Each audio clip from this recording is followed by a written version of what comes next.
अली बाबा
सब डाकू अंदर दाखिल हो गए।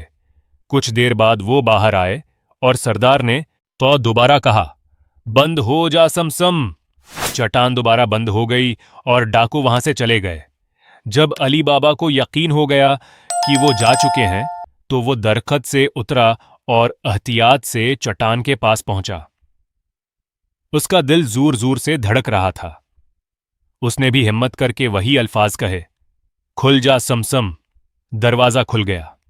इंदर सोने के ढीर, चांदी के सक्के, हीरे जवाहरात और कीमती सामान का अंबार था। अली बाबा दंग रह गया। उसने सोचा कि अल्लाह ने शायद उसकी गुर्बत खत्म करने का रास्ता बना दिया है, मगर वह लालची नहीं था। उसने सिर्फ इतना सोना लिया जितना हॉलिस इसके गद्दे पर आसानी से आ सके और वापस घर आ गया। घर पहुंचकर उसने सारा वाकया अपनी बीवी को बताया। बीवी भी हैरान रह गई। उन्होंने सोना गिनने के लिए पड़ोस से तराजू मांगा। कासिम की बीवी को शक हुआ कि आखिर ये गरीब भाई तराजू किस लिए मांग रहा है। उसने चपके से तराजू के नीचे मोम लगा दिया ताकि मालूम हो सके क्या तोला जा रहा है। जब तराजू वापस आया तो मोम के साथ एक सोने का सिक्का चपका हुआ था।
बाबा का नाम दियानत, बहादुरी और हुकमत की अलामत बन गया।